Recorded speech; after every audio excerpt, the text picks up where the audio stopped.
Hello everyone, welcome back to Miss Queen Nefertiti 33 channel. I am Tatiana, so let's begin. We be learning about the Julian clan, okay? So let's begin. The gens Julia was one of the most prominent patrician family in ancient Rome. From the early decades of the Republic, members of these gens served in the highest offices of the Roman state, beginning with Gaius Julius Lulus, consul in 489 BC.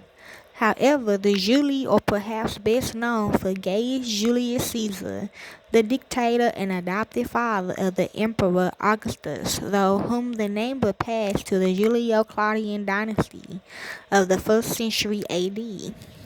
The nomen Julius became very common in imperial times as the descendants of persons enrolled as citizens under the early emperors began to make their mark in history.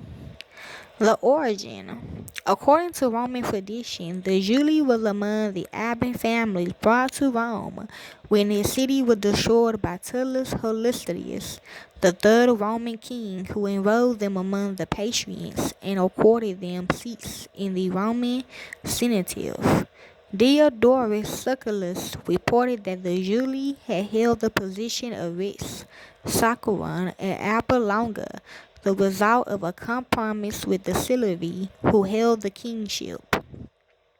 Some scholars have pointed to this as evidence of dual kingship in the earliest period of various cities of Latium, including Rome and Laverium, which also had the post of Rex Saccharum.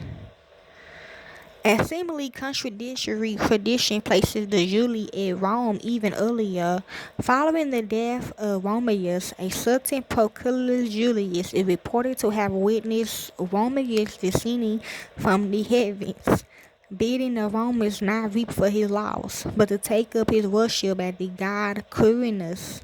However, as the story concerns a miraculous event and might have been influenced by the fame of the Julii in later times, it cannot be regarded as evidence of the period that the family first settled in Rome.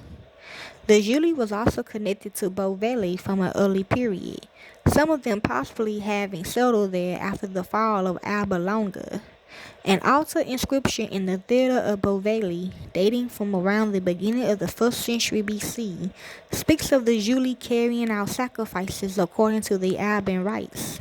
In imperial times, the Emperor Tiberius dedicated a scatron or chapel to the Julii at Bovelli alongside a statue of Augustus.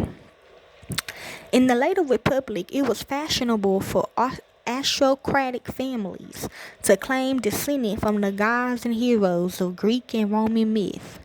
The Julii claimed descent from Lulus, said to the same person as Aeneas, the son of Aeneas and founder of Alba Longa. In Greek myth, Aeneas was the son of Venus and the Trojan prince Aeneas. The traditions upon which the claims were based was not always clear. The historian Livy was unsure whether to regard Lulus and Aeneas as the same person or perhaps two brothers.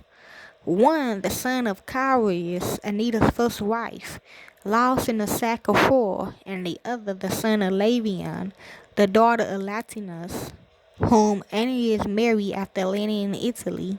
The late Roman grammarian Servius went to some effort to prove the identity of Aeneas and Lulus through the etymology. The importance attached to their mythic ancestry may have served a further purpose. After their initial prominence under the early Republic, the Julii sank into obscurity, and they are hardly mentioned for a century and a half beginning in the mid-4th century BC, when at last they emerged and once again began to assume positions of importance, emphasizing their ostensible connections with Rome's foundation myths might have helped to restore this prestige.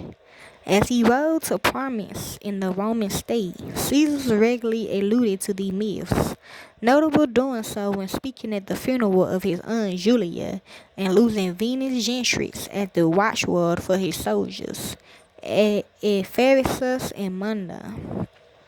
Coins of the Julii bear the likeness of Venus, and Roman writers willingly readily further a myth that served to glorify the emperors.